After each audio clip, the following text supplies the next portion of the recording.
Conservancy. We've enjoyed a long and fruitful history of collaborating with the CSU system, including most of the marine labs that are represented here today.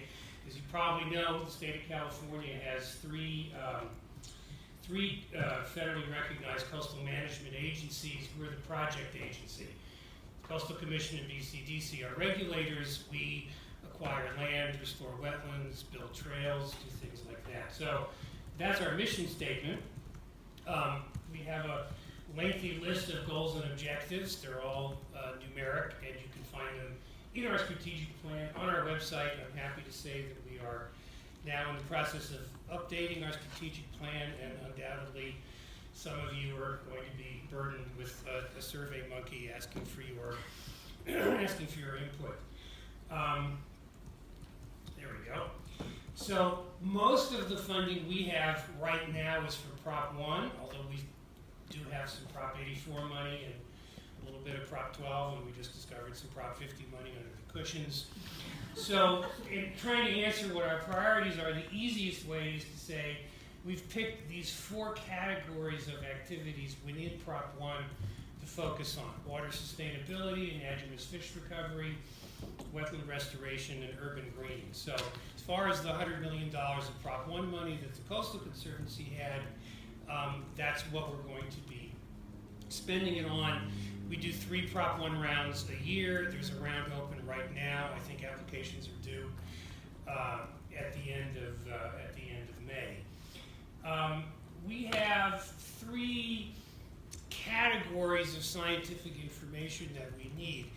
Many of our projects have fairly specific science needs. So for instance, the restoration of the salt ponds in the South Bay to wetlands requires, among other things, constant study and monitoring of mercury methylation. We're very much into planting eelgrass, so I had a delightful conversation with Dr. Cohen about eelgrass genetics at lunch today. But we also operate programs. So the restoration of wetlands in Southern California is housed within the Southern California Wetland Recovery Project.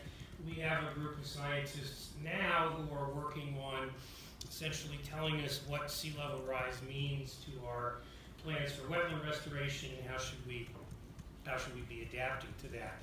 And then from time to time we will come up with a particular question that we would like to answer, such as, gee, we've acquired all this land over the last 20 years, how much carbon is being sequestered and how much emissions are being avoided?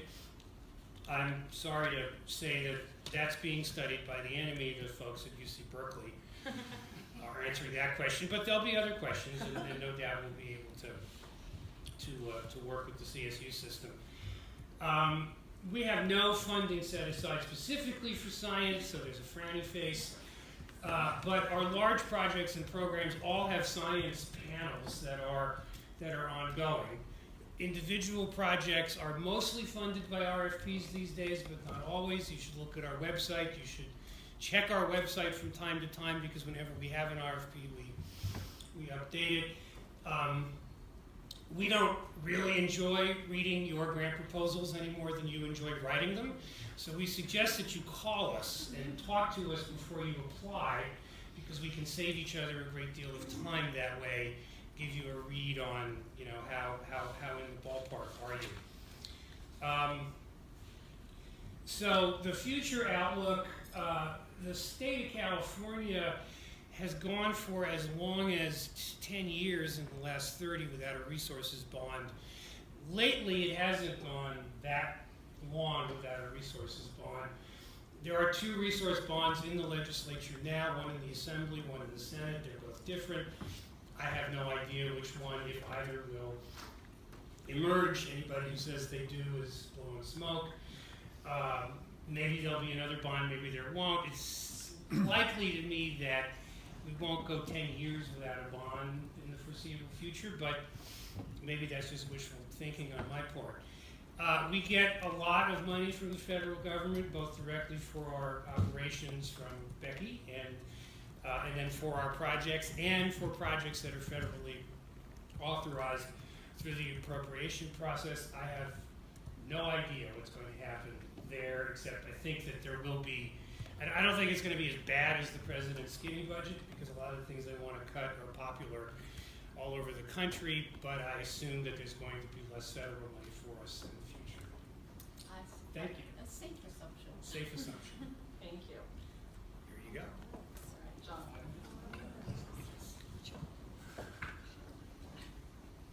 Fabulous. I'm starting